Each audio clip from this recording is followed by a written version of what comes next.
بنظر شہدائے کربلا۔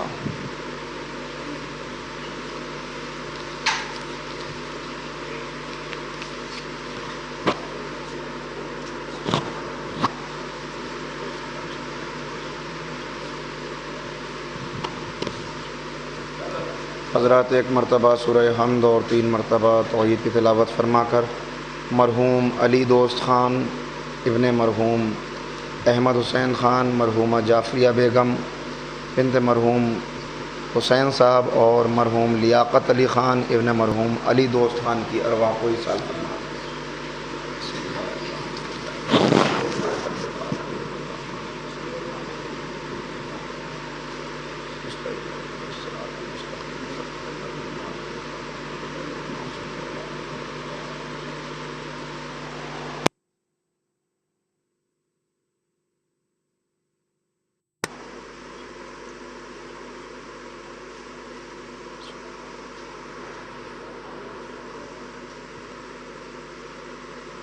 اعوذ باللہ من الشیطان اللعین الرجیم، بسم اللہ الرحمن الرحیم، الحمد للہ رب العالمین، وبہ نستعین وہو المعین، والصلاة والسلام على سید الانبیاء والمرسلین، سیدنا و نبینا و شفیع ذنوبنا و طبیب قلوبنا ابی القاسم محمد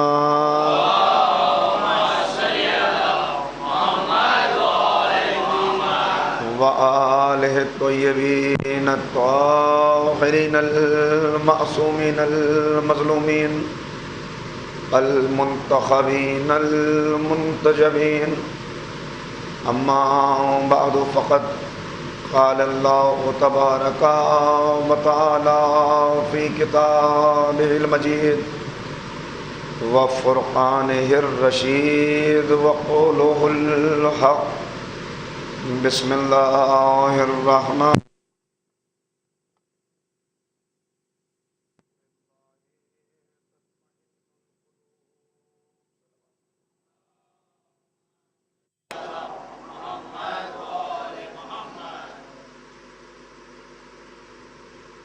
سامعین محترم،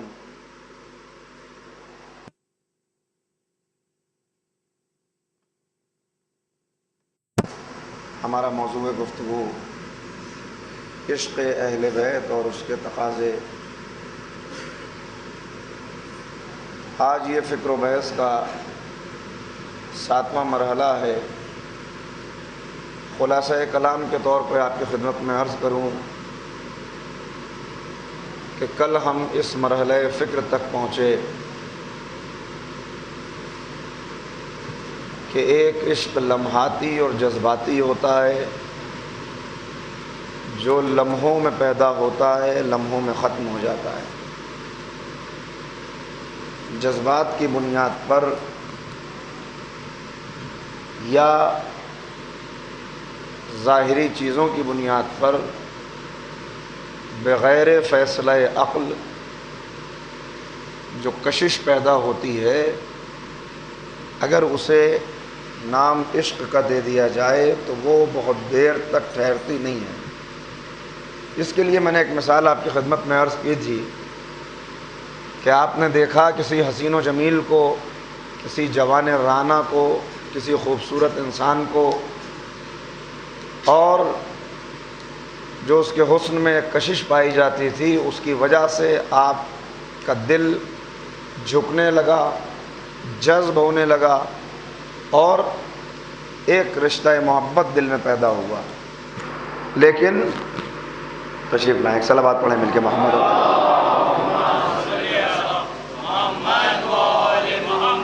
ذرا سا زحمت فرما لیں آپ حضرات، یہاں تشریف لے آئیں آگے، پیچھے سے ادھر جو نوجوان بیٹھے ہیں ادھر۔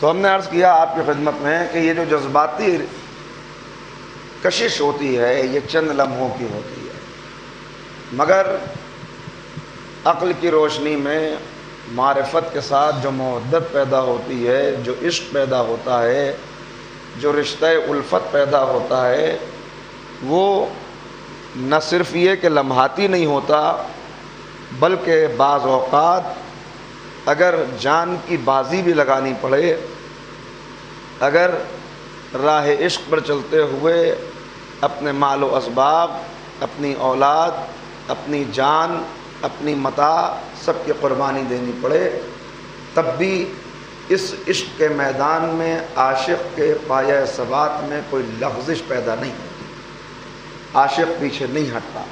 کیوں؟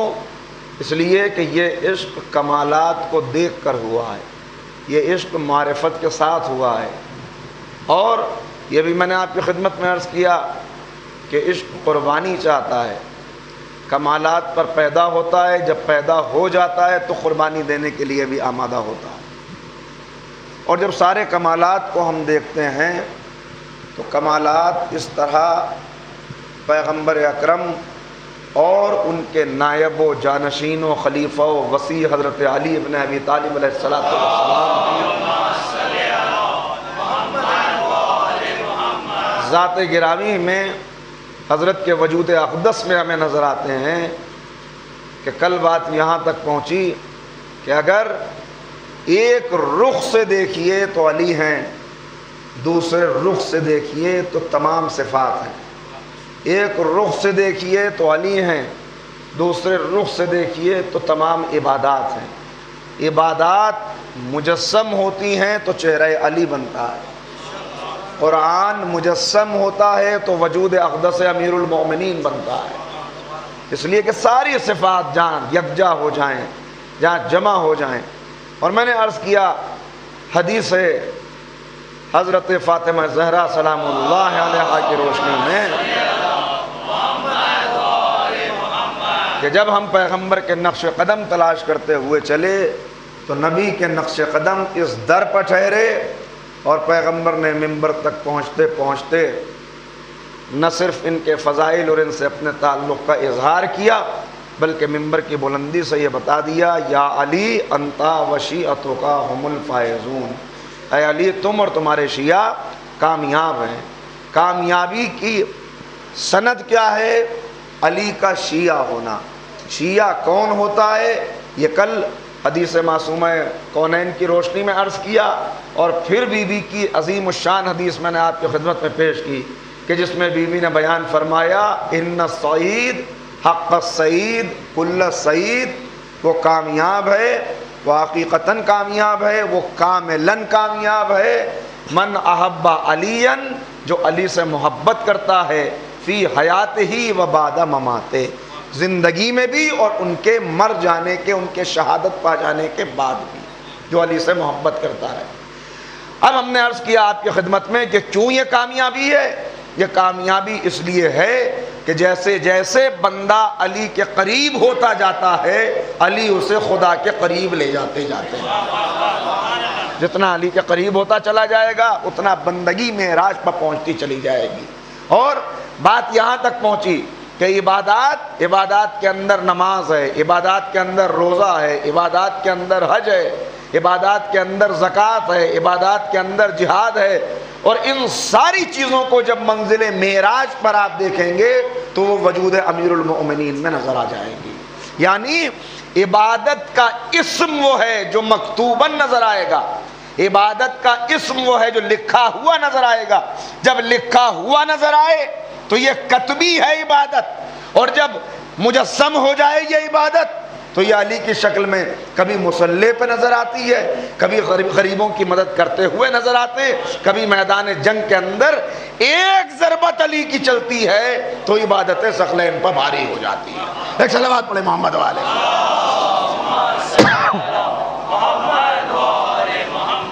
تو عرض میں آپ کی خدمت میں یہ کر رہا تھا کہ ایک ضربت جو چند لمحات کی ہے، جو چشم زدن کی ہے، جب چشم زدن کی ایک ضربت یعنی ایک لمحے کی عبادت کا عالم یہ ہے کہ وہ قیامت تک کی تمام عبادات سے افضل ہے، تو جس کی ایک ضربت اتنی وزنی ہے اس کا سجدہ کتنا وزنی ہوگا، اس کی تکبیر کتنی وزنی ہوگی، اس کا راتوں کو جاگنا کتنا وزنی ہوگا، اس کی تسبیح و تحلیل کتنی وزنی ہوگی، اس کی تلاوت قرآن کتنی وزنی ہوگی، اس کا ذکر حدیث کتنا وزنی ہوگا، اس کا راہ خدا میں تقوی کی طرف دعوت دینا کتنا وزنی ہوگا۔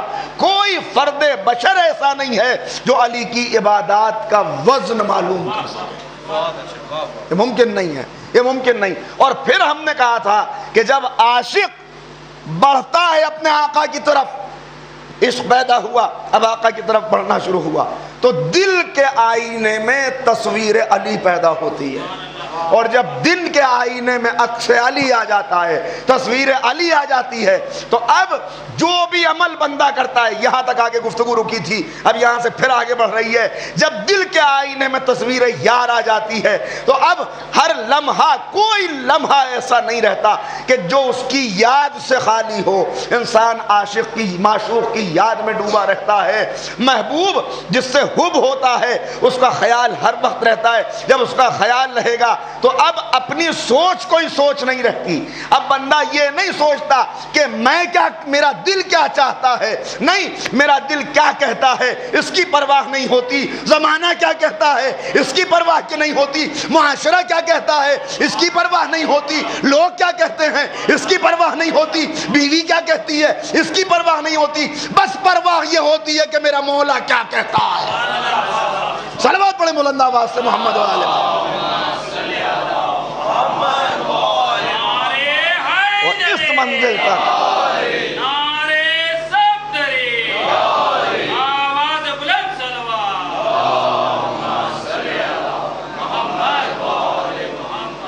جب اس منزل تک بندہ پہنچ جاتا ہے، ایک بندہ علی، ایک عاشق علی، ایک غلام علی، تو اب اسے حکومتوں کی پرواہ نہیں ہوتی۔ میں نے عرض کیا اسے کسی بات کی پرواہ نہیں ہوتی کہ کون کیا کہہ رہا ہے، بلکہ اب وہ اپنی زندگی کا ایک مقصد بناتا ہے۔ کیا مقصد؟ مقصد یہ کہ میں اپنی زندگی کو اپنے محبوب کی زندگی جیسا بنا لوں، یعنی میری سانسوں میں علی زندہ ہو جائیں، میری سانسوں میں علی بس جائیں، میرے دل کی دھڑکن میں علی رہیں، موجود رہیں، ہر وقت میرے ساتھ رہیں، ہر نفس میرے ساتھ رہیں، اٹھتے بیٹھتے علی ساتھ رہیں، ایسا ساتھ رہیں کہ اگر خنجر بھی گردن تک آ جائے تو علی کا نام زبان سے ہٹنے نہ پائے، چھننے نہ پائے، کوئی لینے نہ پائے۔ اور یہ شان عاشقی جب ہم تلاش کرتے ہیں تو ہمیں بہت سے عاشق نظر آتے ہیں۔ ان عاشقوں میں میں یہ عرض کر چکا ہوں آپ کی خدمت میں کہ جب آثار مٹانے لگے زمانہ، اب یہاں سے بہت اہم گفتگو ہے، سنیے گا، جب زمانہ جس سے محبت ہوتی ہے اس کے آثار مٹانے لگتا ہے تو اب جو سچا عاشق ہوتا ہے وہ کھڑا ہو جاتا ہے کہ ہم ان آثار کو مٹنے نہیں دیں گے، ہم خود مٹ جائیں گے مگر ان آثار کو مٹنے نہیں دیں گے۔ اور خود بظاہر مٹ جاتا ہے وہ، مگر پھر میں نے ایک شعر پڑھا تھا غالب کا کہ عشرت قطرہ ہے دریا میں فنا ہو جانا، درد کا حد سے گزرنا ہے دوا ہو جانا۔ درد جب حد سے گزر جاتا ہے وہ دوا کی صورت اختیار کر لیتا ہے۔ جب اس چھوٹی سی زندگی کو علی کی زندگی کے ساتھ متصل کر لیتا ہے تو یہ قطرہ دریا میں مل کے دوام حاصل کر لیتا ہے۔ اب زمانہ مٹ جاتا ہے مگر نام علی پہ مٹنے والا مٹتا نہیں، ہمیشہ باقی رہتا ہے۔ صدیاں گزر جاتی ہیں مگر اس کا نام لیا جاتا ہے۔ جب بھی نام آتا ہے علی کے ذکر کرنے والوں کا تو وہ جو علی کے ذکر کے لیے مٹ گیا پھر اس کا نام مٹتا نہیں ہے۔ میں نے عرض کیا تھا آپ کی خدمت میں کہ میثم کسی بڑے خاندان کا فرد نہیں تھے، کوئی بہت بڑا قبیلہ نہیں تھا، مگر مسئلہ کیا تھا؟ مسئلہ صرف یہ تھا کہ آثار علی کو مٹایا جا رہا تھا۔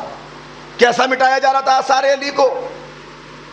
آثار علی کو ایسا مٹایا جا رہا تھا کہ کوئی نقش ایسا جو مولا کی یاد دلائے وہ نقش بھی باقی نہ رہے۔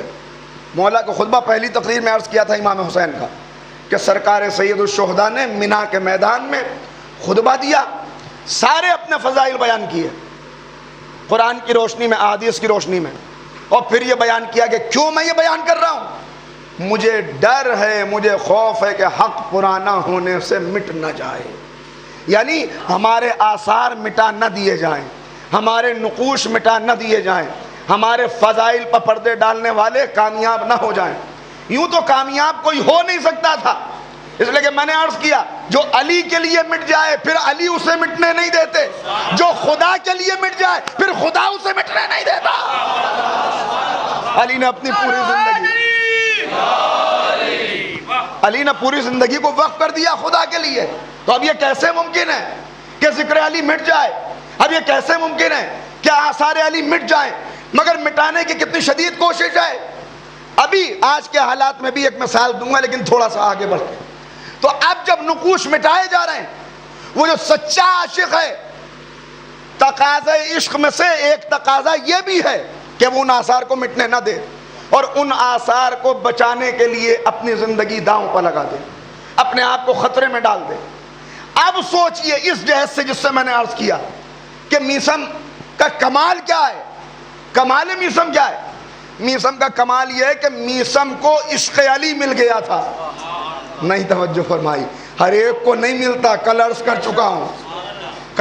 چکا ہوں کہ معصوم کہتے ہیں اگر عشق علی ملے تو پہلی نعمت پر شکر ادا کرو۔ سوالی کہتا ہے پہلی نعمت کیا؟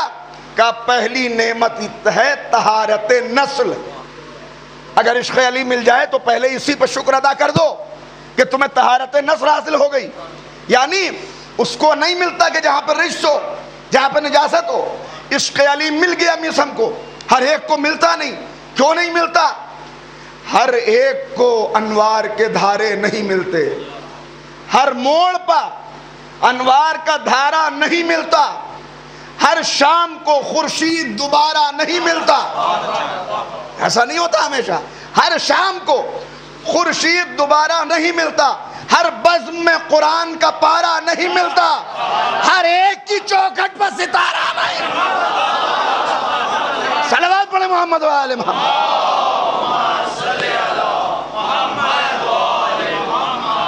ہر ایک کی چوکھٹ پر ستارہ نہیں ملتا۔ سب کے لیے اوج رسن و دار نہیں ہے۔ جسے عشق مل جائے یہ اس کی بات ہے، سب کے لیے اوج رسن و دار نہیں ہے، ہر مدح سرا میثم تمار نہیں ہے۔ جہاں عشق مل جاتا ہے، جہاں جذبہ عشق بیدار ہو جاتا ہے، جہاں تقاضا عشق سمجھ میں آ جاتا ہے، جہاں عقل فیصلہ کر لیتی ہے کہ اگر علی سب سے بہتر ہیں تو علی ہمارے ہونے چاہیے، اگر علی ہمارے ہو گئے تو اب من و تو کا فرق ختم ہو جانا چاہیے۔ میں تو ہوں، تو میں ہے، میں نے اپنے آپ کے اندر تجھے ختم کر دیا، ختم کر کے بقا پا گیا، قطرہ مل گیا دریا سے، اب ہمیشہ کے لیے باقی رہ گیا۔ بس یہ جذبہ تھا جو میثم کے دل میں پیدا ہوا تھا۔ آثار مٹ رہے تھے، فضائل پہ پردے ڈالے جا رہے تھے، فضائل چھپائے جا رہے تھے، مولا کے نقوش کو مٹایا جا رہا تھا۔ لہٰذا میثم بے حیثیت سا انسان، کمزور سا انسان، اتنے بڑے معاشرے کے مقابلے میں کیا حیثیت رکھتا ہے؟ ایک چھوٹی سی دکان، چھابڑی فروش، صبح نکلا، کھجوروں کی منڈی میں پہنچا، کھجوریں خریدی، واپس آ کے دکان پہ بیٹھ گیا۔ دکان پہ بیٹھا ہے، یہ میثم کھجور نہیں بیچ رہے، میثم جانتے ہیں کہ علی کے فضائل کو مٹایا جا رہا ہے۔ میثم انتظار کر رہے ہیں جب تک ممبر نہیں مل رہا، کھجور کی دکان ہی کو ممبر بنا لیا جائے۔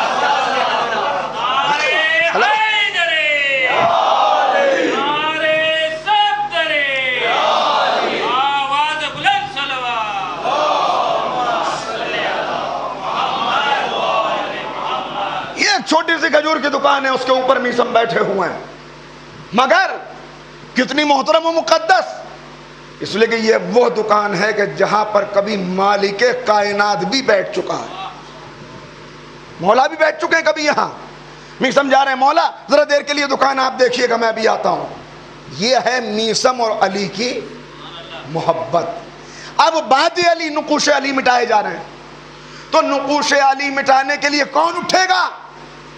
سرکار سید الشہداء کیوں کھڑے ہوئے؟ کیا فرما رہے ہیں امام؟ پھر خطبے کا جملہ دہراؤں، امام کیا کہہ رہے ہیں؟ میں ڈرتا ہوں حق پرانا ہونے سے مٹ نہ جائے، یعنی یہ دشمن جو کامیاب کوششیں کر رہے ہیں مٹانے کی، یہ باغی دین کے یہ کہیں کامیاب نہ ہو جائیں. تو اس حق کو زندہ کرنے کے لیے اور عشق کے تقاضے کو پورا کرنے کے لیے ادھر مدینے سے حسین نکلے، ادھر شام کی طرف حجر بن عدی نکلے. یہ سب ایک زمانے کے لوگ ہیں. حجر کون ہے؟ حجر وہ ہیں کہ جن کے دل میں ویسا ہی عشق پایا جائے. ظاہر ہے کہ ہمیں درجہ بندی کرنے کا حق نہیں، مگر حجر بھی عاشق، حجر ابن عدی وہ بھی عاشق، میثم بھی عاشق، سب ایک زمانے کے لوگ ہیں. ایک زمانے کے لوگ. میں کیوں بار بار دہرا رہا ہوں؟ میں نے ایک جملہ کہا تھا کہ سفینہ کربلا جاری ہے، جو کربلائی کردار ہوگا وہ جہاں بھی رہے گا خود بخود کربلا سے جڑ جائے گا. میثم کربلا تک پہنچ نہیں سکے اس لیے کہ شہادت امام حسین سے 10 دن پہلے، ایک روایت کی بنیاد پر صحیح 10 دن پہلے حضرت میثم کو شہید کر دیا گیا، اور ایک روایت کی بنیاد پر 10 دن پہلے گرفتار کیا گیا، اور 24 محرم کو حضرت میثم کی شہادت ہوئی. یعنی جو بھی ہو، ایک تو یہ کہ گرفتار کیا گیا اور قتل کر دیا گیا، دوسرا یہ گرفتار کر کے دارالامارہ کے قید خانے میں پہنچا دیا گیا. کون سے قید خانے میں؟ یہ اگر آپ کو یاد ہو تو آج سے 5 سال پہلے جب میں نے مختار نامہ عرض کیا تھا، تب اس قید خانے کا پورا حوالہ دیتے ہوئے، حال بیان کرتے ہوئے حضرت میثم اور مختار کی ملاقات کا ذکر کیا تھا. اسے اس وقت دہرانا نہیں. بہرحال اس وقت عرض یہ کر رہا ہوں، اس پہ غور کیجئے کہ آواز کہاں کہاں سے بلند ہو رہی ہے. ادھر تو حجر کی آواز اٹھ رہی ہے، ادھر میثم کی آواز بلند ہے، ادھر نواسۂ رسول میدان منی میں خطبہ دے رہے ہیں. یہ سب ایک دور کے واقعات ہیں. کیا خطرہ ہے؟ حکومت کو کیا خطرہ ہے؟ میثم کی چھوٹی سی دکان سے دیکھیے اتنی بڑی حکومت، اتنی تلواریں، اتنے خزانے، اتنی طاقت، اتنے سپاہی، مگر ایک کمزور سے ضعیف انسان سے گھبرا رہی ہے. یہ گھبرانا بتا رہا ہے کہ میثم کچھ ہیں تو حکومت ڈر رہی ہے. ارے نہیں توجہ فرما رہے ہیں. یہ میثم کی شہادت بتا رہی ہے کہ میثم کچھ تھے جو قتل کر دیے گئے، اس لیے کہ مٹانے کی کوشش اسی کو کی جاتی ہے کہ جو کچھ ہوتا ہے. نہیں بات ابھی پہنچی نہیں. ذرا غور کیجئے گا. ایک انسان جس کا عدم وجود برابر ہو، جس کا ہونا نہ ہونا کوئی فائدہ نہ پہنچاتا ہو، اسے مارنے سے کسی کو کچھ حاصل نہیں ہوگا. مارا انہی کو جاتا ہے جو کچھ ہوتے ہیں. آپ نہیں سمجھے. یہ 1400 سال سے علی کے شیعوں کے اوپر تلواریں کیوں ہیں؟ یہ قتل کرنا بتا رہا ہے کہ پوری حکومتیں ایک طرف ہیں، مگر علی کا ایک شیعہ بھی موجود ہوگا تو حکومتوں کے لیے خطرہ ہوگا. صلوات پڑھیں.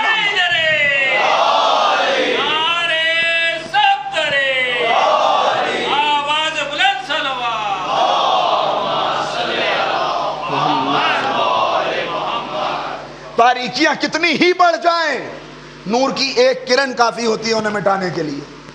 لہذا حکومت کی نگاہ میں کھٹک رہا ہے. عبید اللہ ابن زیاد آ چکا ہے.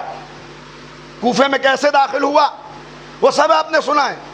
امام حسین کا بھیس بنا کر، بنی ہاشم کا لباس پہن کر داخل ہوا، دارالامارہ پہ قبضہ کیا، تخت تک پہنچا، سزائیں دینی شروع کی. ہانی ابن عروہ کو شہید کر ڈالا، جناب مسلم شہید کر دیے گئے، جتنے کوفے کے اندر مولا کے چاہنے والے تھے گرفتار کر لیے گئے. فضہ کے وہ 4 بیٹے جن کا ذکر کیا کہ 10 محرم کو فضہ جنہیں یاد کر رہی ہیں، انہیں کوفے سے گرفتار کر کے دارالامارہ کے قید خانے میں ڈال دیا گیا. سب قید خانے کے اندر ہیں، صرف ایک میثم آزاد ہے. میثم کو ابھی پہچانتا نہیں ہے ابن زیاد، پہچانتا نہیں ہے، پتہ نہیں ہے کہ کون ہے. بس سنا ہے کہ علی کا کوئی چاہنے والا ایسا بھی ہے کہ جسے علی نے اپنے راز بتائے ہیں، جسے علی نے اپنے رازوں میں شریک کیا ہے، مگر ابھی تک کوئی موقع ایسا نہیں آیا. تلاش میں ہے موقع کی، کوئی موقع ملے تو میثم کو بھی گرفتار کر کے قید خانے میں پہنچا دیا جائے. کیسے گرفتار ہوئے؟ میسم جن کو بتا دیا مولا نے، کیا بتا دیا؟ وہ کیا بتا دیا؟ وہ راز بھی یہیں پہ کھلا. سارے بازار والے جمع ہوئے. اب یہاں سے سنیے گا کہ کیا ایک عاشق کی شان ہوتی ہے اور کیا تقاضا ہوتا ہے عشق کا. ایک مرتبہ ذرا چھلکتی ہوئی صلوات مل کے پڑھیں.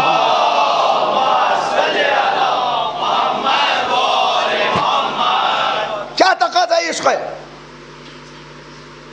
سارے بازار والے جمع ہو کے میسم کے پاس آئے، کیونکہ میسم کی ایک خصوصیت یہ ہے کہ بڑے فصیح البیان ہیں، بڑی فصاحت و بلاغت کے ساتھ گفتگو کرتے ہیں، تاریخ نے لکھا.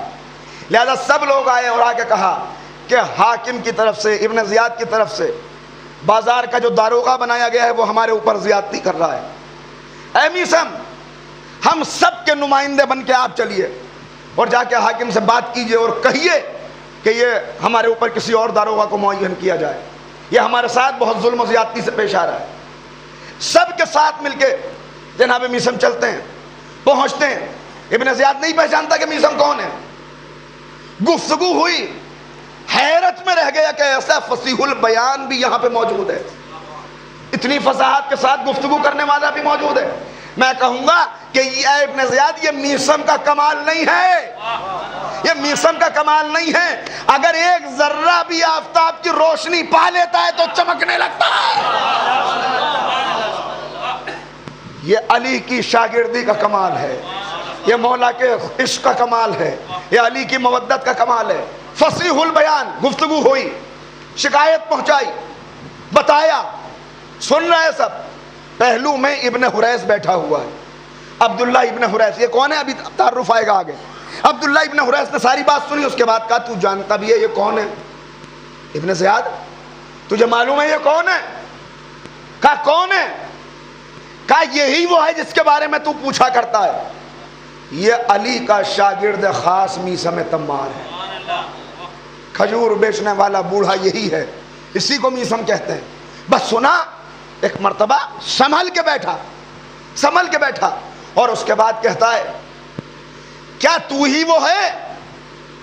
اب جو گستاخانہ جملے وہ نہیں دہرا سکتا میں، گستاخی کے ساتھ گفتگو کی. کیا تو ہی وہ ہے؟ اور اس کے بعد سوال کیا کیا تو ابو تراب کو جانتا ہے؟ یہاں ابو تراب، دیکھیے یہ عرض کر دوں آپ کی خدمت میں کہ مولا کی جب توہین کرنا مقصود ہوتی تھی تو ظالم ابو تراب کہہ کے پکارتے تھے. مولا کا پسندیدہ لقب ہے ابو تراب، اس لیے کہ رسول نے دیا ہے، مگر ظالم جب توہین کرنا چاہتے تھے تو ابو تراب کہتے تھے.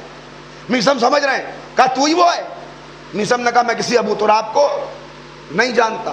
میں نہیں جانتا تو کس کی بات کر رہا ہے؟ تو ایک مرتبہ انداز بدلا اور کہا، میں اب کیسے دہراؤں، میں رک رہا ہوں جان بوجھ کر، وہ جملہ نہیں کہنا چاہتا جو ملعون نے کہا. بس یہ سمجھیے مولا کی شان میں گستاخی کی. بس جیسے ہی گستاخی کی، میسم نے کہا اپنی زبان کو لگام دے، اس لیے کہ تو کائنات کے امیر کے بارے میں گفتگو کر رہا ہے، تو اس کے بارے میں گفتگو کر رہا ہے جو نفس رسول ہے. بس مولا کے فضائل بیان کرنا شروع کر دیے. یہ انداز دیکھا، یہ طریقہ دیکھا تو ایک مرتبہ کہا ہاں میں تیری زبان سے یہی کہلانا چاہتا تھا، اب میں تجھے سولی کے اوپر لٹکاؤں گا. یہ سننا تھا کہ میسم رونے لگے.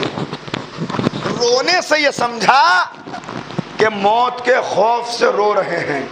اسے یہ نہیں معلوم کہ یہ خاندان اہل بیت کے در پر آنے والوں کی شان ہے کہ وہ اپنی طرف آنے والی موت کا استقبال کرنے لگتے ہیں. یہ سمجھ رہے کہ موت کے خوف سے رو رہے ہیں. کہا رو کیوں رہے ہو؟ اگر اب بھی علی سے برات اختیار کر لو انعام بھی ملے گا، زندگی بھی ملے گی. کہا خاموش بے ادب، میں اس لیے نہیں رو رہا.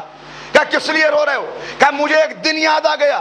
کہا کون سا دن؟ کہا میں اپنے آقا و مولا سے ملنے کے لیے گیا تھا تو مجھے معلوم ہوا کہ مولا سوئے ہوئے ہیں. میں نے مولا کو جگانے کے لیے آواز دی اور کہا کہ اے وہ شخص بیدار ہو جا، اے وہ ہستی بیدار ہو جا کہ جس کی داڑھی اسی کے خون میں خضاب کی جائے گی، جس کے سر پر ضربت لگے گی۔ کہ یہ آواز سننے کے بعد مولا بیدار ہوئے، باہر نکلے، آ کے مجھے سینے سے لگایا، کہا میثم تو نے ٹھیک کہا، ایک دن اس سر کے اوپر ضربت لگے گی، یہ داڑھی خون سے خضاب کی جائے گی، مگر اے میثم میں ایک ایسے ضعیف کو دیکھ رہا ہوں، میں ایک ایسے شخص کو دیکھ رہا ہوں کہ جسے میری محبت میں اس طرح قتل کیا جائے گا کہ سولی کے اوپر لٹکایا جائے گا، زبان کاٹی جائے گی۔ کہا آقا وہ کون ہے؟ کہا میثم وہ تو ہے۔ کہا مولا جرم کیا ہوگا، خطا کیا ہوگی؟ کہا جرم ہوگا عشق علی، محبت علی، مودت علی۔ اتنا سننا تھا، سجدے میں سر رکھ دیا، مالک تیرا شکر ہے۔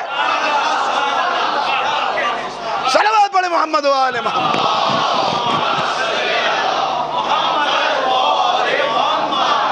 یہ ہے عشق، یہ ہے عشق۔ مولا کیوں ایسا کیا جائے گا؟ کہا تمہیں سولی کے اوپر لٹکایا جائے گا، زبان کاٹی جائے گی۔ لیکن ایک منزل کی طرف آپ کو لا رہا ہوں۔ اچھا مولا کیوں؟ میری مودت اور محبت میں تم سے کہا جائے گا، یہ بیان کر رہے ہیں کہاں؟ دربار میں۔ کہا اس وقت، اب جملہ سنیے گا، لیکن علی والا وہ نہیں ہوتا کہ جو بند کمروں میں فضائل پڑھ کے خوش ہو جائے، نہیں، جب موت سامنے کھڑی ہوئی ہو تو ظالم کی آنکھوں میں آنکھیں ڈال کے تولا بھی کرتا ہے، تبرہ بھی کرتا ہے۔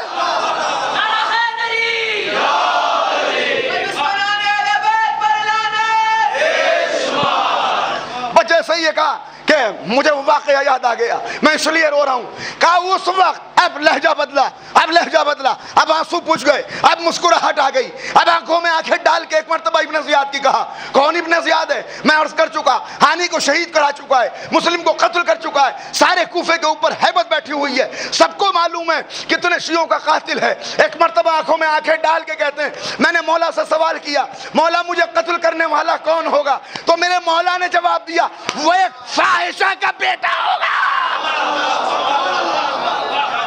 تولا بھی کر لیا، تبرہ بھی۔ صلوات پڑھے محمد و آل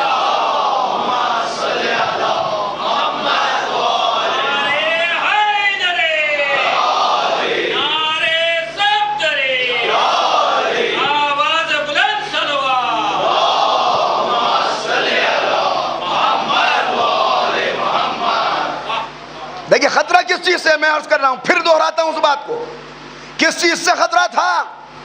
چھوٹی سی دکان، کمزور سا انسان، ضعیف سا جسم، ہے کوئی ڈرنے کی بات اتنی بڑی حکومت کے لیے؟ مگر بار بار پوچھا کرتا تھا یہ میثم نہیں ابھی تک مجھ سے ملا، یہ میثم کہاں ہے؟ کیوں اہمیت دے رہا تھا؟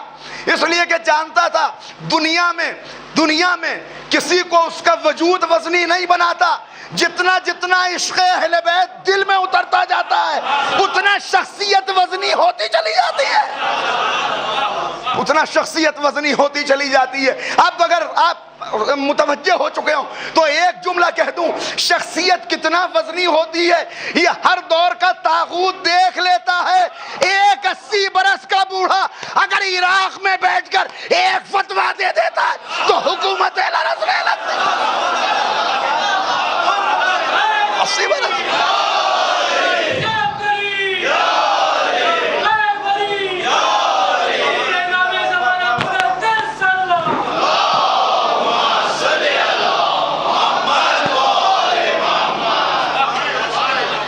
کمزور سا انسان ہے، معمولی سے گھر کے اندر رہتا ہے، مگر کتنی ہیبت ہے حکومتوں کو، اس لیے کہ جانتے ہیں یہ مرجع وقت نہیں ہے، اپنے وقت کا میثم تمہار ہے۔ حکومتیں لرز رہی ہیں حکومتیں، اس لیے کہ وزن کب پیدا ہوتا ہے شخصیت میں؟ جتنا جتنا عشق اہل بیت اترتا چلا جاتا ہے شخصیت وزنی ہوتی چلی جاتی ہے۔ امام فرماتے ہیں، معصوم کا فقرہ ہے کہ اپنے آپ کو وزنی کرو، اپنے وزن کو بڑھاؤ، کس سے؟ سایہ خدا سے۔ اللہ کے سائے میں آ جاؤ، تمہارا وزن بڑھتا چلا جائے گا۔ کیسے اللہ کے سائے میں آئیں؟ یہ آج نہیں آئے گی بات، یہ عرض کروں گا آئندہ کی تقریر میں انشاءاللہ۔ لیکن کیا کہہ رہے ہیں؟ کھڑے ہو کے کہہ دیا کہ میں نے پوچھ لیا تھا کون ہے، امام نے بتا دیا تھا، بدترین انسان ہوگا، ایک فاحشہ کا بیٹا ہوگا۔ غیظ و غضب کے اندر کہتا ہے میں تجھے سولی پہ لٹکا دوں گا. مگر تو نے کیا کہا ابھی؟ کہا میرے مولا نے تو بہت پہلے بتا دیا, بہت پہلے بتا دیا, میں سولی پہ لٹکا دیا جاؤں گا, میری زبان کاٹ دی جائے گی. دیکھیے زبان کا کاٹنا, یہ کاٹنا وہ نہیں ہے, ہم نے اردو میں اس کا ترجمہ کر دیا زبان کٹنا, ورنہ کٹنا وہ نہیں کہ خنجر سے کاٹ لی گئی. میں ابھی آپ کی خدمت میں عرض کروں گا کیا سزا دی گئی ہے جناب میثم کو, اور کیا قیمت چکائی ہے عشق اہل بیت کی میثم نے. بغیر قیمت چکائے ہوئے, بغیر امتحان سے گزرے ہوئے انسان کامیابی کی منزلوں تک نہیں پہنچتا. شہزادی بتا رہی ہیں ان سعید حق سعید کل سعید ہے, وہ کامیاب ہے, وہ حقیقتاً کامیاب ہے, وہ کاملاً کامیاب ہے جو علی سے محبت کرتا ہے, زندگی میں بھی شہادت کے بعد بھی. اللہ اکبر. یہ ٹھیک ہے, مگر تو نے کیا کہا؟ کہ میرے مولا نے بتایا سولی پہ لٹکایا جائے گا, موت نہیں آئے گی جب تک زبان کٹ نہ جائے. کہا ہاں ہاں اب تجھے سزا تو دوں گا, سولی پر تو لٹکاؤں گا, مگر زبان تیری نہیں کاٹوں گا. نعوذ باللہ, علی کی زبان, علی کے قول کو جھوٹا ثابت کر دوں گا, تیری زبان نہیں کٹے گی. میثم مسکرائے. اسے کہتے ہیں اطمینان. ہیں ابراہیم تلاش کرنا ہے اطمینان, اطمینان تلاش کر رہے ہیں. مگر جب عشق مل جاتا ہے, کیا ہوتا ہے جب عشق مل جاتا ہے میں کیسے عرض کروں آپ کی خدمت ہے. تو جھوٹا ثابت کرے گا, تیری مجال, تیری حیثیت, تیری بساط. پلٹ کے میثم نے ایک جملہ کا, فصیح البیان میثم کہتے تو سن, یہ تو ہو سکتا ہے کہ ایک دن سورج مشرق کے بجائے مغرب سے نکل آئے, مگر یہ نہیں ہو سکتا میرے مولا کا کہا ہوا غلط ثابت ہو. گرفتار کر لیا گیا, گرفتار کر لیا گیا. میثم, میں نے ایک جملہ عرض کیا تھا, عاشق علی کی پہچان جو حادثاتی طور پہ مر جائے وہ شہید نہیں ہے, جو اپنے شعور کے ساتھ عقل کی روشنی میں اپنی موت کو اس لیے قبول کرے کہ معاشرہ زندہ ہو جائے. جملہ ضائع نہ جائے, ضائع نہ جائے جملہ, اس کو محفوظ کیجئے گا. جو اپنی موت کو اس لیے قبول کرے کہ میں مر جاؤں مگر معاشرہ زندہ ہو جائے, میں مر جاؤں مگر شعور بیدار ہو جائے, میں مر جاؤں مگر افراد زندہ ہو جائیں, میں مر جاؤں مگر شریعت پر قائم رہنے والے ان کے لیے ایک مثال قائم ہو جائے. یہ ہوتی ہے آگہی کے ساتھ اپنی موت کو قبول کرنا. اسے کہتے ہیں شہادت. کیا ہے میثم بتا دیا, اس جگہ کو بھی پہچانتا ہوں. اب یہاں پر ملتا یہ ہے, اور صحیح ملتا ہے, روایت صحیح ہے. کیا ملتا ہے کہ جناب میثم کو جب مولا نے یہ خبر دی, میثم خوش ہوئے, تو میثم کے خوش ہونے سے علی بھی خوش ہوئے, میثم کے استقبال کرنے سے اپنی موت کے علی بھی خوش ہوئے. میثم کو لیا, آؤ میثم کو جگہ بھی دکھا دوں, اور وہ درخت بھی دکھا دیا. آپ نے برابر سنا. اس کے بعد جناب میثم کا طریقہ کیا تھا؟ یہی ابن حریث جس نے اس وقت ابن زیاد کو بتایا کہ یہ میثم ہے, یہ جہاں پہ وہ درخت ہے کھجور کا, اس کے پڑوس میں اس کا گھر ہے. میثم روز جاتے ہیں, اس درخت کے پاس کھڑے ہو کر آواز دیتے ہیں, عبداللہ ابن حریث اپنے گھر سے باہر نکل. عبداللہ ابن حریث باہر آتا ہے, کہتے ہیں اے ابن حریث, ایک دن میں تیرا پڑوسی بنوں گا, ایک دن میں تیرا ہمسایہ بنوں گا. اس دن پڑوسی کا حق بھول نہ جانا, حق ہمسایگی ادا کر دینا. کہتا ہے میثم تم تو رہتے ہو کھجوروں والے محلے میں, میں رہتا ہوں یہاں, تم میرے پڑوسی کیسے بنو گے؟ کیا مکان بیچ رہے ہو یا یہاں پہ مکان خرید لیا؟ میثم کہتے ہیں ہم فقیروں کے پاس کیا ہے بیچنے اور خریدنے کے لیے, مگر جسے یہ فقر مل جائے. جب عشق سکھاتا ہے آداب خدا گاہی. اقبال بول رہے ہیں, کیا کہہ رہے ہیں سن لیجئے, ایک صلوات پڑھیے تو عرض کرتا ہوں.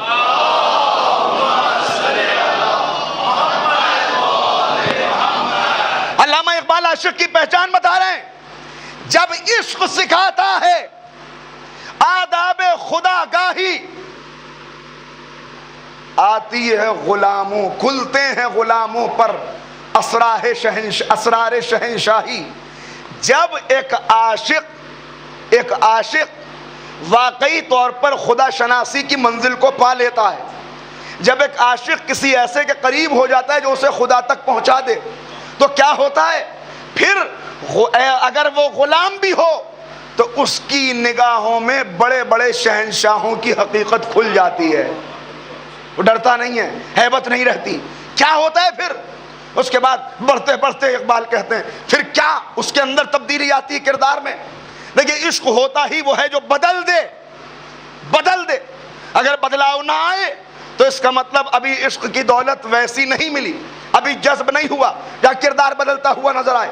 عاشق کی پہچان یہ ہے کہ جب عشق آئے گا تو بدلنا شروع ہو جائے گا، اب نیندیں اڑ جائیں گی، اب چین چھن جائے گا، اب سکون باقی نہیں رہے گا، انجماد ٹوٹ جائے گا، انسان گردش پرکار بن کے کھڑا ہو جائے گا، ادھر دیکھے گا ادھر دیکھے گا، بار بار اپنے عاشق کے چہرے کو، معشوق کے چہرے کو دیکھنے کی کوشش ہر لمحہ کرے گا۔ یہ تبدیلی آتی ہے، مگر کب آتی ہے؟ اقبال کہہ رہے ہیں کہ جب عشق سکھاتا ہے آداب خداگاہی، کھلتے ہیں غلاموں پر اسرار شہنشاہی، اے طائر لاہوتی اس رزق سے موت اچھی۔ جب عشق آ جاتا ہے تو انسان ہر اپنی طرف آنے والی چیز سے اتنا پرہیز کرنے لگتا ہے کہ ایسا نہ ہو یہ چیز آئے عشق چلا جائے۔ نہیں توجہ فرمائی؟ اے طائر لاہوتی اس رزق سے موت اچھی۔ جب علی کی ولایت دل میں آ گئی، جب علی کا عشق دل میں آ گیا تو اب اپنے طرف آنے والے رزق پر بھی نظر رکھنا، کہیں ایسا نہ ہو رزق حلال دہن میں آ جائے اور علی کی ولایت نکل جائے۔ رزق پر بھی نظر رکھنا، نوالے پر بھی نظر رکھنا، لقمے پر بھی نظر رکھنا۔ کیا ہوتا ہے؟ کیا تبدیلی آتی ہے؟ کھلتے ہیں غلاموں پر اسرار شہنشاہی، اسرار شہنشاہی کھل گئے۔ کیا ہوا؟ اے طائر لاہوتی اس رزق سے موت اچھی جس رزق سے آتی ہو پرواز میں کوتاہی۔ نہیں توجہ فرمائی؟ مجھے آسان کرنا پڑے گا۔ عاشق کا تقاضا عشق یہ ہے کہ وہ اپنی پرواز کو بلند کرتا چلا جائے، زمین سے اٹھ کے وہاں تک پہنچ جائے کہ جہاں اس کا معشوق موجود ہے۔ مولا کہتے ہیں جو ہمارے سچے چاہنے والے ہوں گے وہ آخرت میں ہمارے درجے میں ہوں گے۔ اے طاہر لاہوتی، مگر درمیان میں روکنے والی چیز کیا ہے؟ رزق حرام، لقمہ حرام، غذائے نجس۔ اے طاہر لاہوتی اس رزق سے موت اچھی جس رزق سے آتی ہو پرواز میں کوتاہی۔ یہاں رشوت نہیں ہے، لے لو چلے جاؤ، کہا خاموش، سولی پہ چڑھنا منظور ہے۔ پھر کیا ہوتا ہے؟ اللہ اکبر، زیادہ سے زیادہ یہ ہوتا ہے۔ پیغمبر کی خدمت میں آنے والا آیا ہے، اللہ کے رسول آپ سے محبت کرتا ہوں۔ پیغمبر نے چہرہ دیکھا، فقر و فاقے کے لیے تیار ہو جا، پھر بھی کھڑا ہوا ہے۔ آپ کے بھائی علی ابن ابی طالب سے بھی محبت کرتا ہوں۔ نبی نے چہرہ دیکھا، دعویٰ سچا ہے، جذبہ صادق ہے، کہا اولاد کی قربانی کے لیے تیار ہو جا۔ جب اسرار عشق کھل جاتے ہیں تو پھر کوئی پردہ نہیں رہتا۔ پھر کیا تبدیلی آتی ہے؟ زیادہ سے زیادہ یہ ہوگا کہ جو سچا عاشق اہل بیت ہے وہ دولت دنیا سے محروم رہ جائے گا، مگر دارا و سکندر سے وہ مرد فقیر اچھا۔ یہ ہے کمال۔ اقبال اب وہاں سے لاتے ہوئے کمال عرض کر رہے ہیں، اب بتا رہے ہیں کہ عاشق پہنچتا کہاں تک ہے۔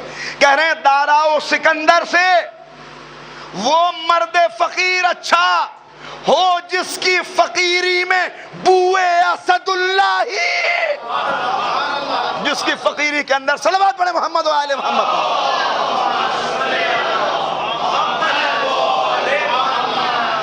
جس کے مزاج میں قربانی دیتے ہوئے، رزق و حلال کو منع کرتے ہوئے، ٹھکراتے ہوئے، دنیا کی دولت اور مادیت کی آواز پر لبیک نہ کہتے ہوئے جو آگے بڑھتا چلا جاتا ہے تو پھر فقیر ہو جائے غم نہیں، مگر کیسا فقر ہوگا، کیسا فقر ہوگا۔ دارا و سکندر سے وہ مرد فقیر اچھا ہو جس کی فقیری میں بوئے اسد اللہ، بوئے اسد اللہ ہی مل جائے گی۔ اب بوئے اسد اللہ ہی مل گئی، کہا جا کوئی پرواہ نہیں، ابن حریث یاد رکھنا ایک دن تیرے پڑوس میں آؤں گا، روز آتے ہیں پانی دیتے ہیں، میں دست ادب جوڑ کر علماء یہاں موجود ہیں اور ارباب فہم موجود ہیں، ایک بات کا فیصلہ کرنا چاہتا ہوں۔ مورخین نے لکھ دیا اور پڑھنے والے ممبر سے بڑی آسانی سے پڑھ دیتے ہیں کہ میسم درست درخت کو پانی دیتے تھے، کیوں؟ کہ اس لیے دیتے تھے کہ درخت خشک نہ ہو جائے۔ خدا کی قسم یہ میسم کی عقیدت پر حملہ ہے، یہ میسم کی عقیدت پر حملہ ہے کہ میسم اس لیے آ کے پانی دیتے ہیں کہ درخت خشک نہ ہو جائے۔ جب علی نے کہہ دیا کہ اس درخت پر سولی دی جائے گی تو یہ آپ کا اور میرا عشق نہیں ہے، یہ میسم کا عشق ہے۔ میسم جانتے ہیں ساری دنیا کے درختوں پہ خزاں آ سکتی ہے مگر یہ درخت سوکھ نہیں سکتا، اس لیے کہ میرے لیے بنایا گیا۔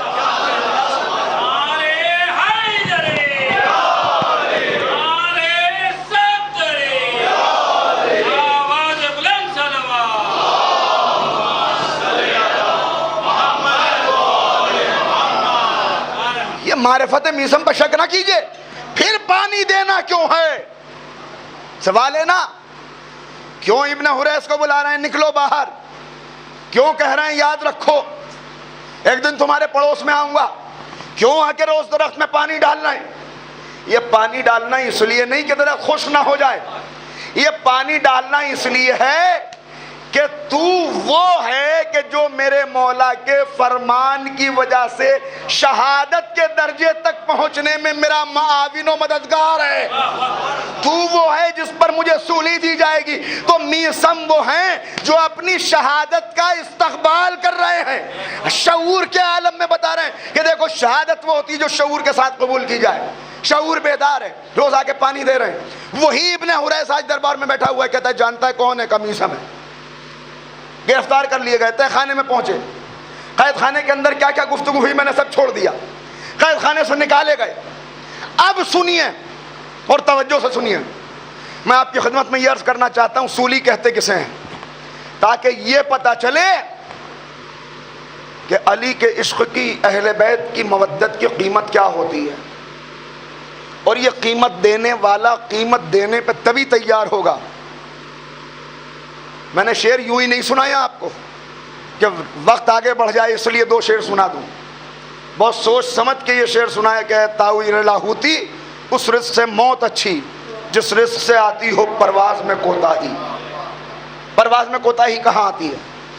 سولی کسے کہتے ہیں؟ سولی پھانسی نہیں ہے کہ جہاں ایک لمحے کے لیے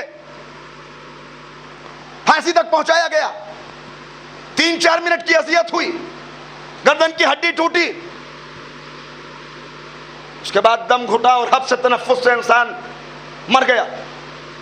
یہ ہے پھانسی، یہ ہے 3-4 منٹ کا مسئلہ۔ میسم کو 3 دن تک سولی پر لٹکایا گیا۔ پڑھ چکا، اب صرف سمجھتے چلیے۔ 3 دن تک سولی پہ، پوری ذمہ داری سے عرض کر رہا ہوں۔ سولی کسے کہتے ہیں؟ وہ درخت جس کی مولا نے نشاندہی کی، اس درخت کو کاٹا گیا، اس درخت کے 4 تختے بنائے گئے۔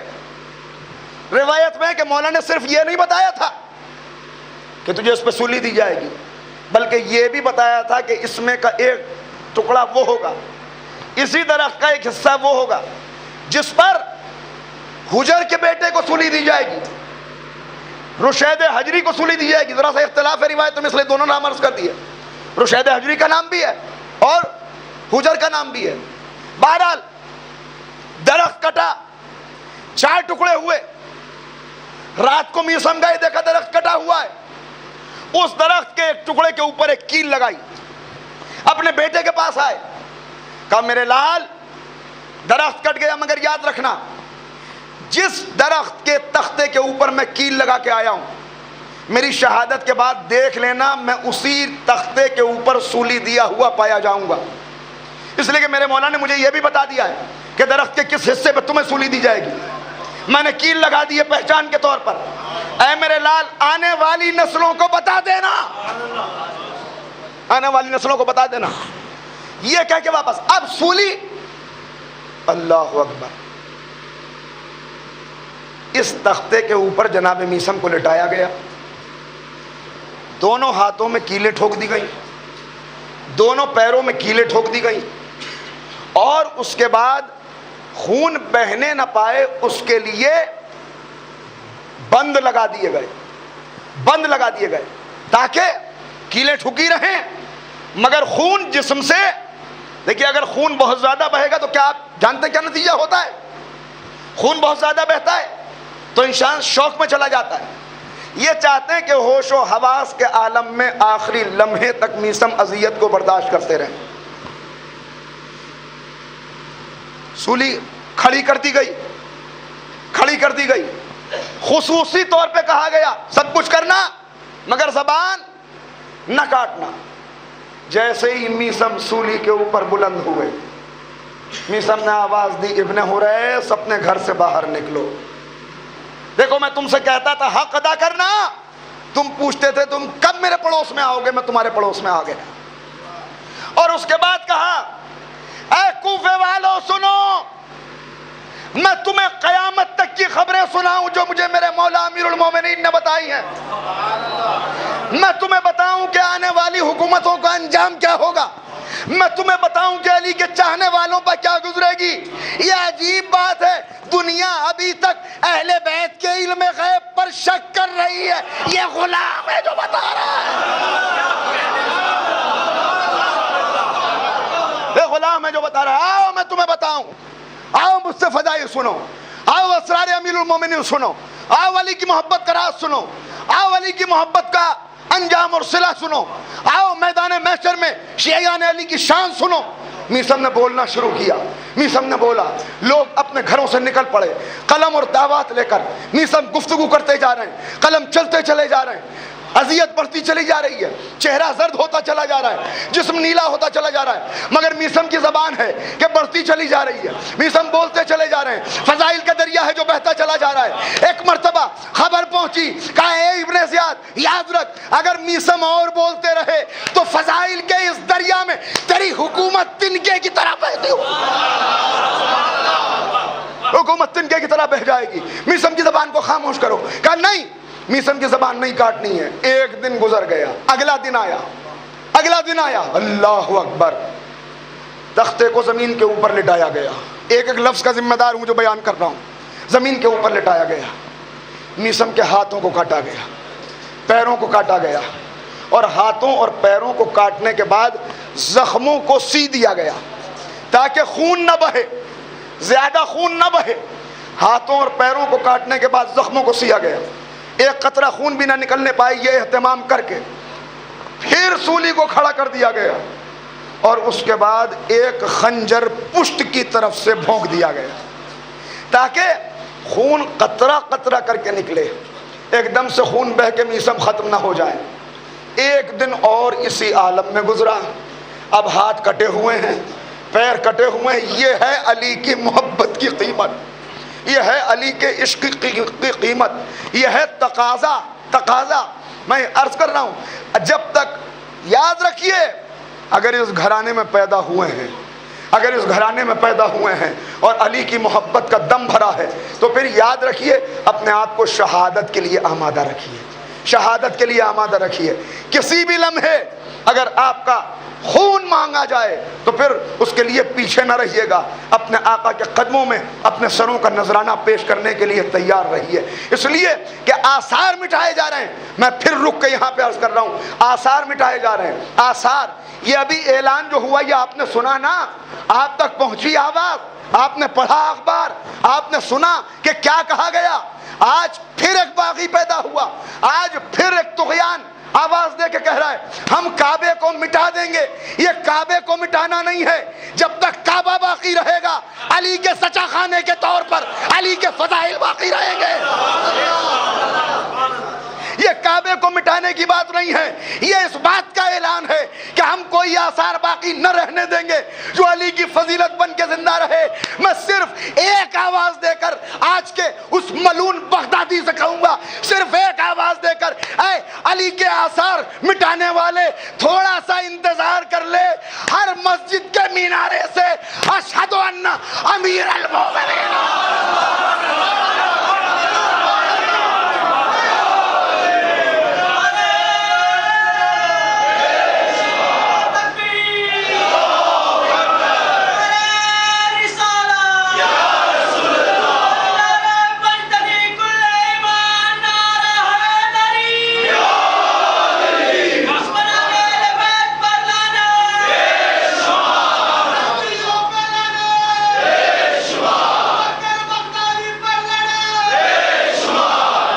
کانٹوں کے بستر پر لیٹ کر علی کے آثار کو مٹانے کے سنہرے خواب دیکھنے والے، اس بات کو یاد رکھ کہ علی کے آثار کو تو کیا مٹائے گا، اس لیے کہ آثار اس کے مٹتے ہیں جس کا وارث مٹ جائے۔ دنیا کے سینوں پر اسی لیے سانپ لوٹ رہے ہیں کہ سب کے وارث مٹ گئے، نہ بنی امیہ کا وارث باقی ہے، نہ بنی عباس کا وارث، مگر علی کا وارث آج بھی ذوالفقار لیے خیبر۔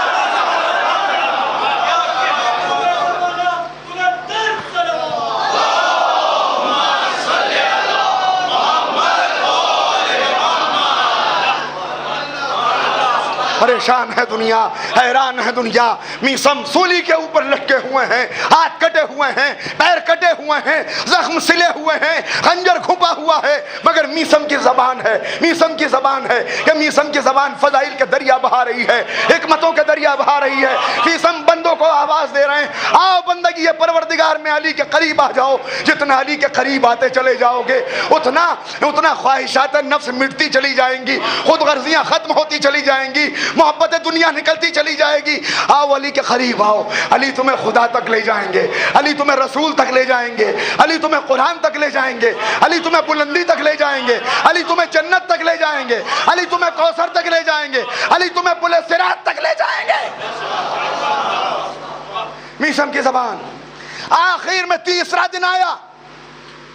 ایک دو دن آسان نہیں، میرا بیان کرنا آسان ہے، گولی لگی اور مر گیا یہ بہت آسان ہے، پھانسی پہ لٹکا اور 4 منٹ میں دم ٹوٹ گیا یہ بہت آسان ہے، مگر تیسرا دن، اللہ اکبر، تیسرا دن میسم کی زبان بڑھتی چلی جا رہی ہے، لوگوں کا مجمع بڑھتا چلا جا رہا ہے، چاہنے والوں کے قلم لکھتے چلے جا رہے ہیں، دشمن بھی آ کر اپنے دلوں کی کیفیت کا اندازہ کر رہے ہیں کہ واقعی یہ علی کا چاہنے والا سچا ہے۔ بس پھر اطلاع پہنچی کہ اب ہم ذمہ دار نہ ہوں گے، تو کہا اچھا میسم کی زبان پر لجام چڑھا دو۔ بس یہ اور سنیے اور میں روکوں اپنی گفتگو کو، کسے کہتے ہیں لجام چڑھانا؟ کاٹنا نہیں، آپ نے آج تک یہی سنا اس لیے کہ ہم جلدی میں یہی بیان کر کے گزر جاتے ہیں۔ میسم کی زبان کٹ گئی، خنجر سے زبان کا کٹنا آسان ہے، مگر یہاں زبان کاٹی نہیں گئی، لجام چڑھائی گئی۔ دیکھیے گا روایات اٹھا کر، دیکھیے گا مقاتل اٹھا کر، دیکھیے گا تاریخ میں جا کر، لجام کسے کہتے ہیں؟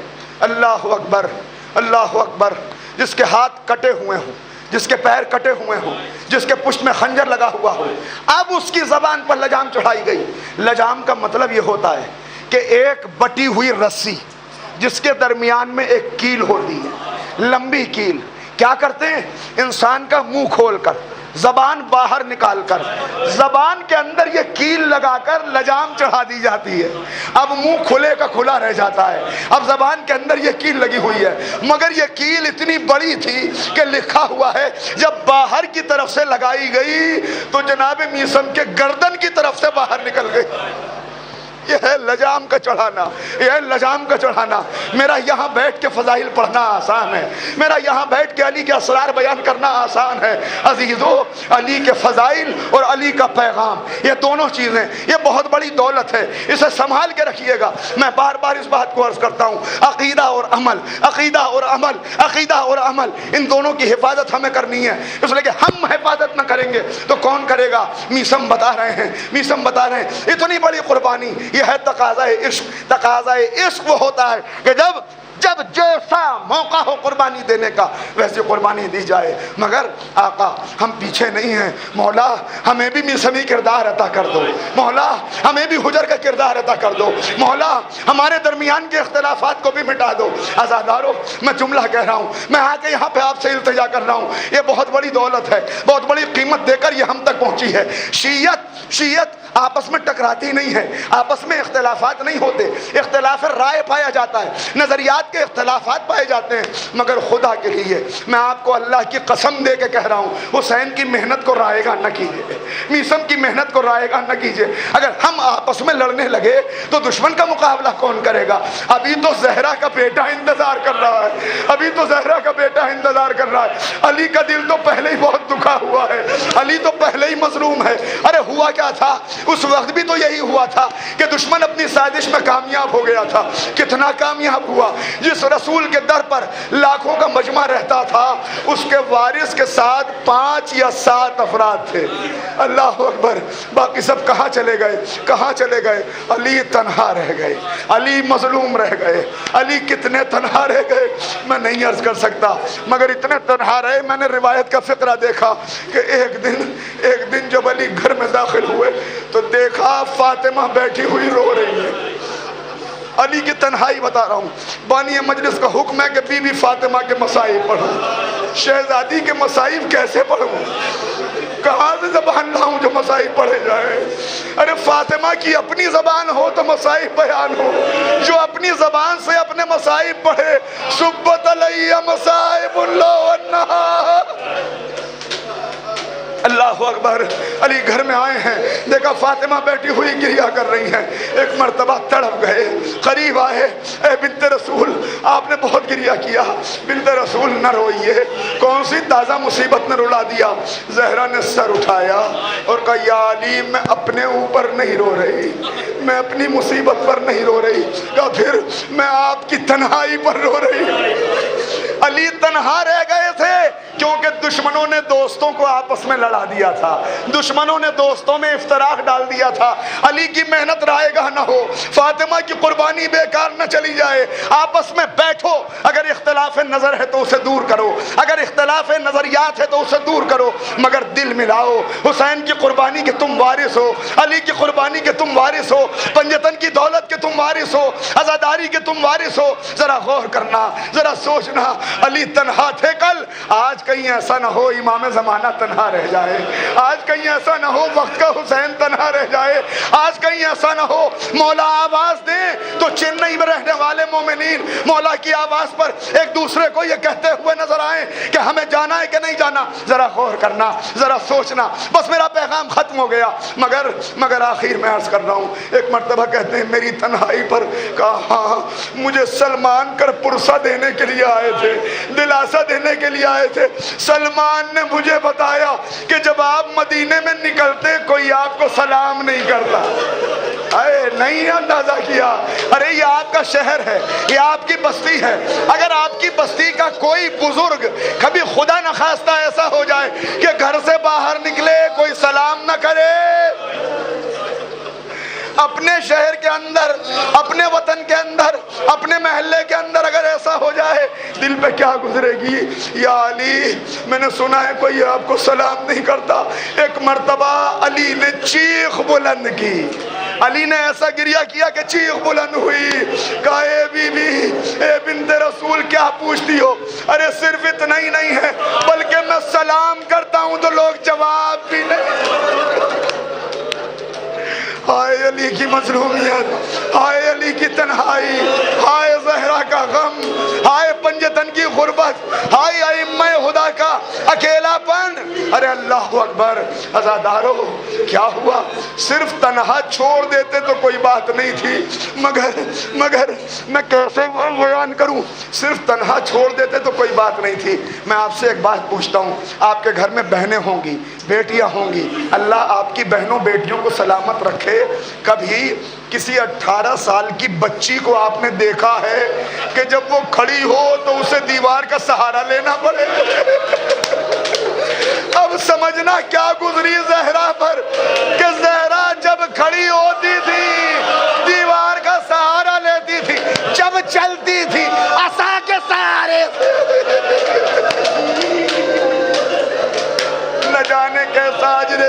ہدایت عطا کیا امت نے.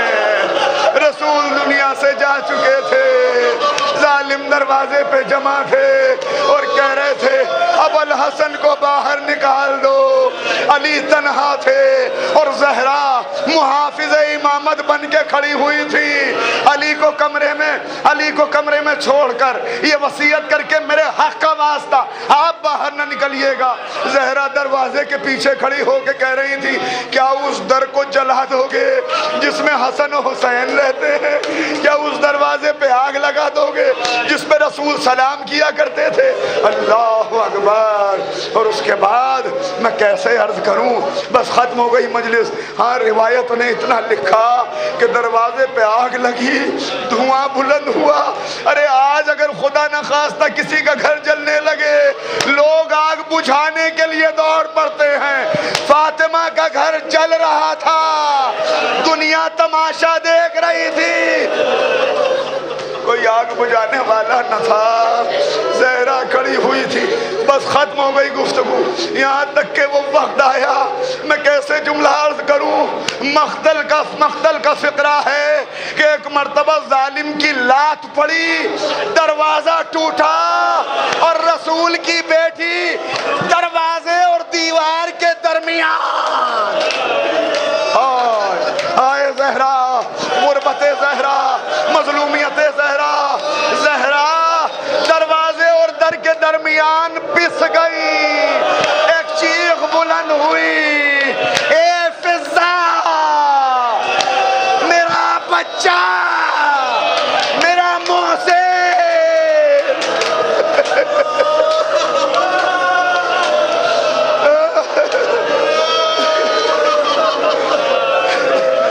زہرا گری ہوئی تھی, ظالم اندر داخل ہوئے, علی کے گلے میں رسی ڈالی, لے کے چلے. زہرا اپنا درد بھول گئی. ایسے عالم میں جب کوئی بی بی اٹھ نہیں سکتی, جیسے ہی دیکھا میرا امام خطرے میں ہے, ولایت خطرے میں ہے, آواز دی فضا, فضا قریب آؤ, اسما سہارا دو. فضا اور اسما کا سہارا لے کر رسول کی بیٹی اٹھی. اللہ اکبر. نہ بچے کا شہید ہونا یاد ہے, نہ پسلی کا ٹوٹنا یاد ہے, نہ خون کا بہنا یاد ہے. آگے بڑھی, علی کی کمر کے پٹکے کو پکڑا, میں علی کو لے جانے نہ دوں گی. میں کیسے عرض کروں, میں علی کو لے جانے نہ دوں گی. ارے اب جو دیکھا, زہرا روک رہی ہیں, ایک ظالم کا درہ چلا, درہ چلا, ہاتھ زخمی ہوا, گرفت ڈھیلی ہوئی. ظالم علی کو لے کے چلے. رسول کی بیٹی نے چادر پر ہاتھ رکھا, کہا ابو الحسن کو چھوڑ دو ورنہ میں اپنے باپ. عجیب لمحہ تھا. بس 2 منٹ اور سننا, 2 منٹ اور. ہاں, مولا ان آوازوں پر رحمت نازل کرے, آپ کو کوئی غم نہ دے سوائے غم اہل بیت کے.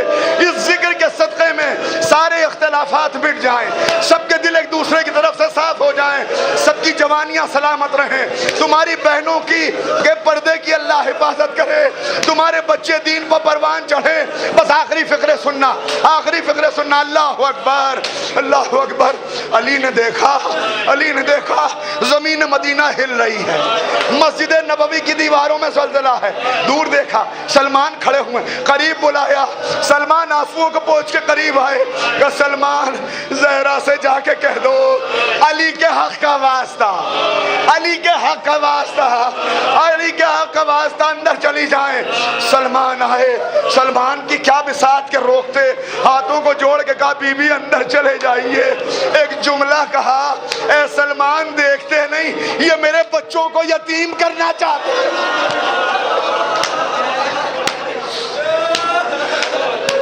واہ غربت, ہائے زہرا کی غربت, ہائے فاطمہ فاطمہ کی غربت، یہ میرے بچوں کو یتیم کرنا چاہتے ہیں۔ کہا بی بی علی کا حکم ہے، امام کا حکم ہے، آپ اندر چلی جائیے۔ یہ سننا تھا۔ ایک مرتبہ کہا اچھا میں اندر چلی جاؤں گی، مگر ان سے کہو علی کو چھوڑ دیں۔ سلمان پھر آئے۔ ایک مرتبہ علی نے کہا سن لو، اگر زہرا اس حالت میں قبر رسول پر چلی گئی، اگر اس حالت میں زہرا قبر رسول پر چلی گئی، قیامت آ جائے گی، زلزلہ آ جائے گا، کوئی زندہ نہ رہے گا۔ دشمن گھبرائے، گرفت ڈھیلی پڑی، تلوار ہٹی، پھندا نکلا۔ علی سلامتی کے ساتھ واپس پلٹے۔ زہرا نے آتے ہوئے دیکھا، اپنی باہوں کو پھیلا دیا، یا علی میری روح آپ پر فدا، میرا دل آپ پر فدا، میری جان آپ پر فدا۔ ختم ہو گئی مجلس۔ اپنے دلوں کو تھامو، دو جملے کہتا ہوں، میں ہاتھوں کو جوڑ کے کہوں گا، اے بی بی آپ پر بڑی مصیبت پڑی، آپ کو رلایا گیا، آپ کی پسلیاں شہید ہوئی، آپ کے درہ لگا، آپ کا خون بہا، آپ کو دشمنوں سے خطاب کرنا پڑا، مگر اے بی بی اس سب مصیبت کے باوجود آپ نے اپنے امام کو بچا لیا، آپ نے اپنے امام کو بچا لیا، آپ نے علی کو تلوار کے نیچے سے نکال لیا، مگر ہائے آپ کی بیٹی زینب جس نے اپنے اون و محمد دیے، اپنا قاسم دیا، اپنا عباس دیا، اپنے سر کی چادر دی، مگر شمر کا خنجر چلتا رہا۔ زینب دیکھتی رہی، واہ غربتا، آئے غربت، میرا ماں جایا، میرا بھائیا، میری اماں کی کمائی، میرا پیارا۔